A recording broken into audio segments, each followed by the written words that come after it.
Hey guys, it's Mel. Welcome to my channel.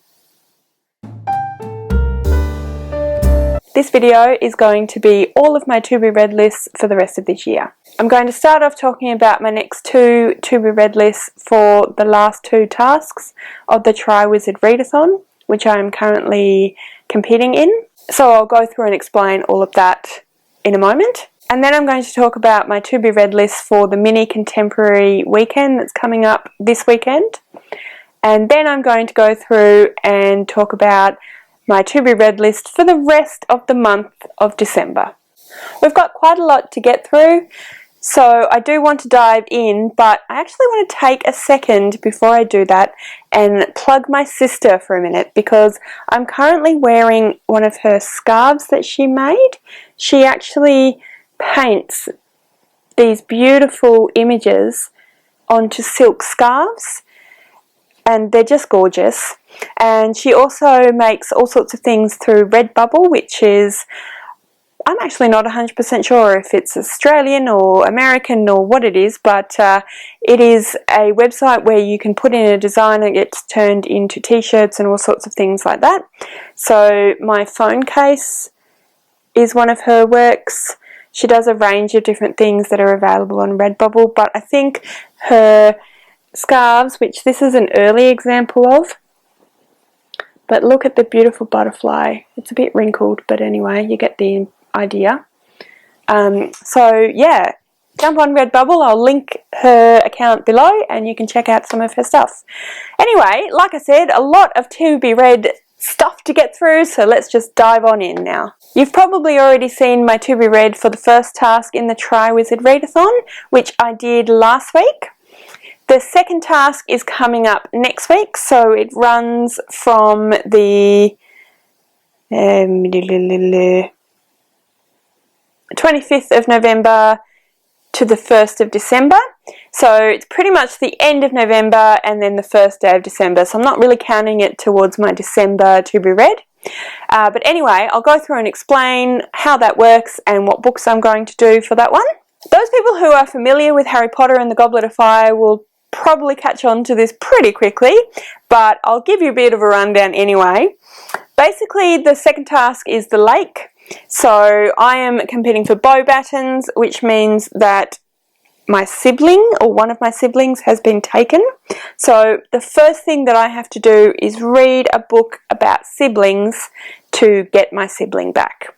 So I'm actually going to finish reading Little Women, which is what I started in the first task, because it is a book all about four sisters. So it seems to fit quite well. For this task, you also choose a method which you will use to try and get to the bottom of the lake, which is where your person has been taken. So I actually realized just now that I completely misunderstood. So I actually chose two different books to meet two different method challenges. So I now have to choose between the two, and I'm not really sure. So I'd really like you guys to help me and suggest which one you think would be better. The first method you could choose is gillyweed, which allows you to breathe and move underwater. So you need to read a book with water on the cover.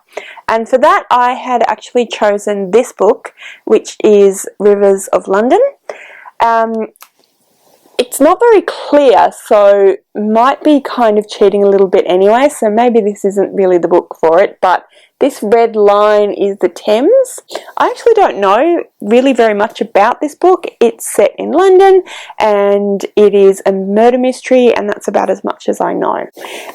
Little bit of magic going on as well, so it sounds really intriguing and I'm really excited to get to it. But the other method that I had thought about doing was the bubblehead charm. And it says, this charm gives you a continuous supply of oxygen. Read a book set in space where this charm could also be useful. So for that, I had chosen the Hitch Hikers Guide to the Galaxy, because of course that is set in space. This may look like a very thick book, but this is actually the complete 5 books in one volume.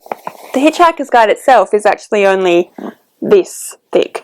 So it's this versus this, and plus this is very definitely set in space, whereas this one is I mean, that's meant to represent the Thames, but it doesn't really look like water. So I'm feeling like maybe the Hitchhiker's Guide to the Galaxy might be the choice, partly because it's quite a bit thinner and it'll take a lot less to get through, and partly because, like I said, it meets the challenge a little bit more.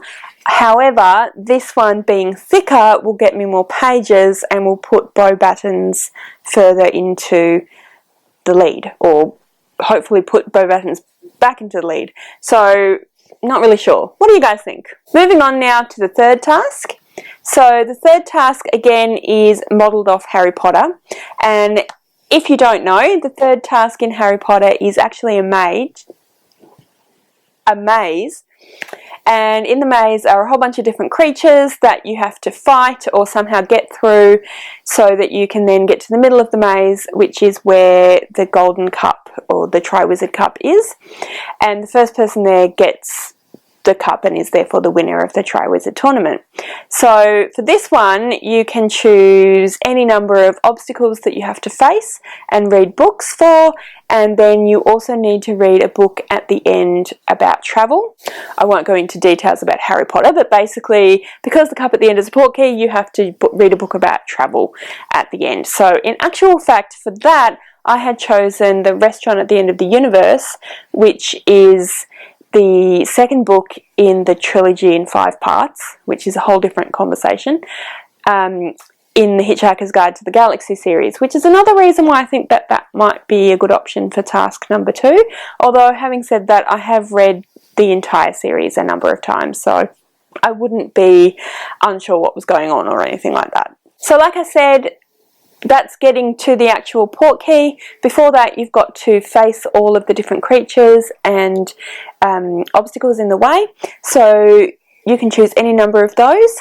So the first of these is the Blast-Ended Scroot, and it says, this is a hybrid creature, read a book outside your comfort zone. So for that I've actually chosen Carrie by Stephen King. I don't actually have a copy of it yet, but I've reserved one at the library, so I'll go down in the next couple of days and get that from the library so that I can have that next week. I have never read a horror book. I've read thrillers and I've watched horror movies, but I've never read a horror book, and I've never read a Stephen King book, so I'll be very interested to read that. I'm not sure whether I enjoy horror movies, although having said that, The Haunting of Hill House was one of my favourite TV shows this year. But anyway, but I've not read horror books, so a bit out of my comfort zone there. I find reading and watching quite different, so we'll see how we go. And then I chose for my next obstacle that I will face is an Acromantula. And it says, you may need help to defeat this creature. Read a book recommended by a friend. So I'm actually going to read the 3rd volume of The Order of the Stick, which is War and XPs. So for anyone that's watched any of my other videos, you will probably already know that I have been reading this graphic novel series. I don't read graphic novels very often, so this is me attempting to broaden my horizons, and the series was originally suggested to me by my partner Rowan, so I guess not technically a friend, but hopefully we're friends with each other since we are partners, live together and everything. Anyway, so I'll be reading this one for that last part of the challenge. So the second task runs from the 25th of November, which is next Monday, to the 1st of December, which is the following Sunday. So this video will go out this weekend, so it'll come up Saturday or Sunday, which is a day or two before the next task starts. But the third task doesn't actually start until the 9th of December, and it goes to the 15th of December. I now want to talk to you about the mini contemporary readathon that is coming up this weekend. And I will link Chelsea Doling Reed's video in which she introduces it.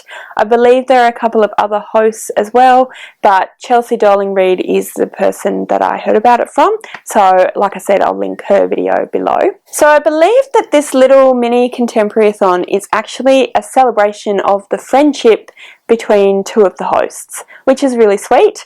And they're sharing it with BookTube because, as far as I understand, they became friends through BookTube.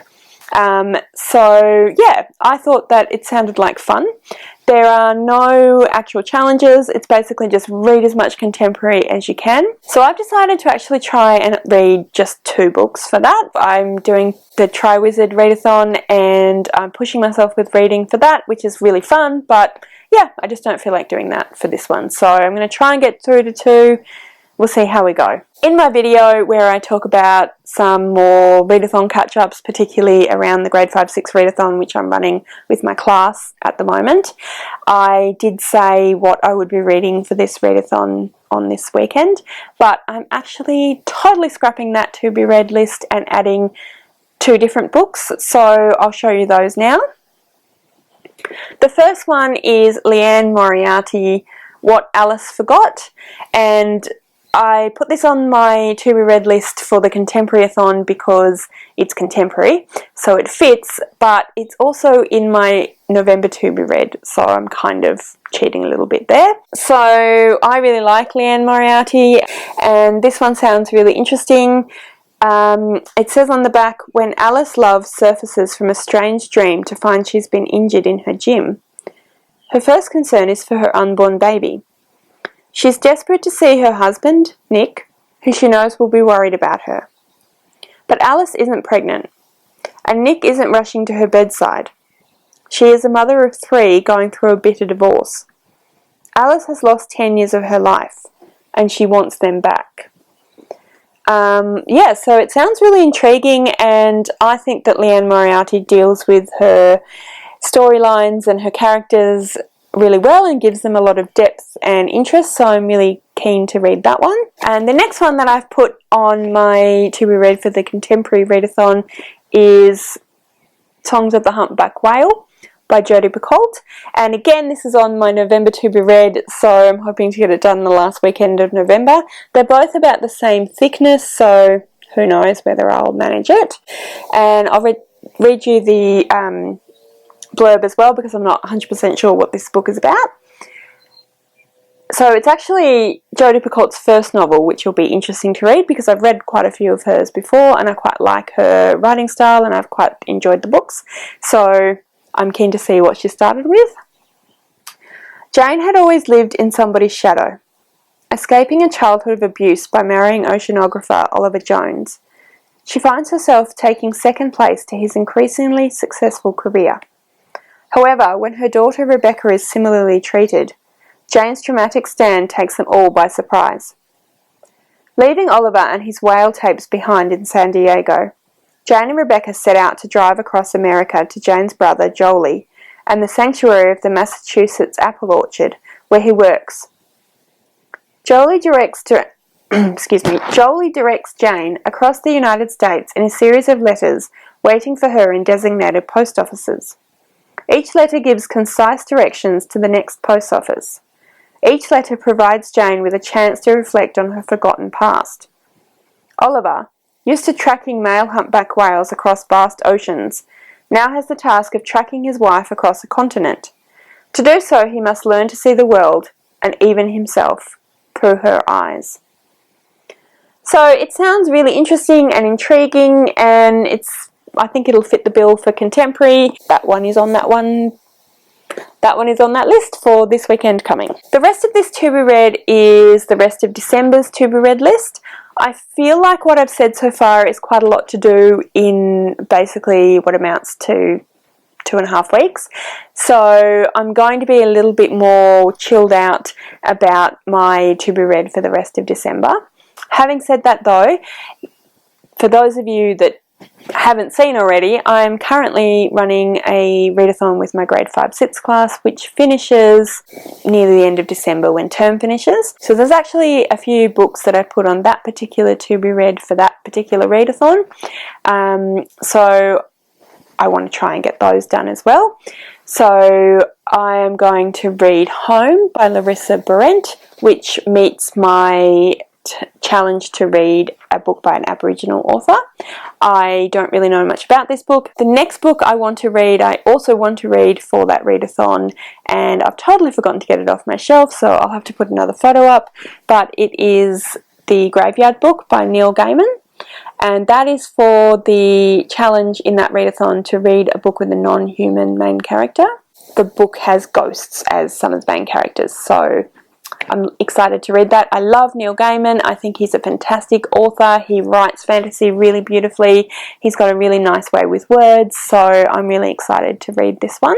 And the last book on my to be read list for the coming month and a half is this book here. And I believe that it was originally published as A Long Way Home, but it has now been made into a movie called Lion. I'm reading this book because it was chosen by my Book Into Film Club, which is a club that I run with some family and friends.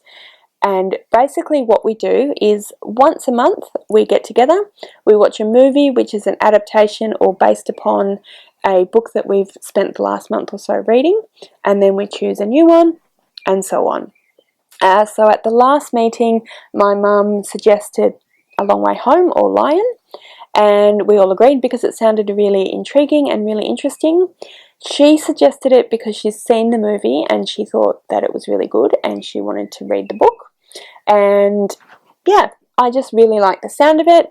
It sounds like an intriguing premise. It is based on a true story, so that's really interesting as well. And the basic synopsis is that a young boy in India gets separated from his family and ends up being adopted by an Australian family from Tasmania. So he moves with them to Tasmania and grows up, but never forgetting about India and his Indian family. So when he grows up, he manages to reconnect with his family in India, and it just sounds like a really interesting, intriguing and lovely story. So I'm really interested to read this one and then of course to watch the movie. So that wraps up my video about all my different to be read lists for various readathons and tasks and everything coming up in the next month and a half. If you have any ideas about which of the books, whether it be Rivers of London or Hitch Hikers Guide to the Galaxy, that I read for the second task of the Triwizard tournament, that'd be awesome. If you've read any of the books that I have in my to be read lists and you like or don't like them, comment down below and let me know. If you want to tell me what you're reading, I'd love to know. And yeah, let's just have a chat in general. Thank you so much for watching. If you like this video, please give me a thumbs up. Please consider subscribing to my channel, and I will see you next time.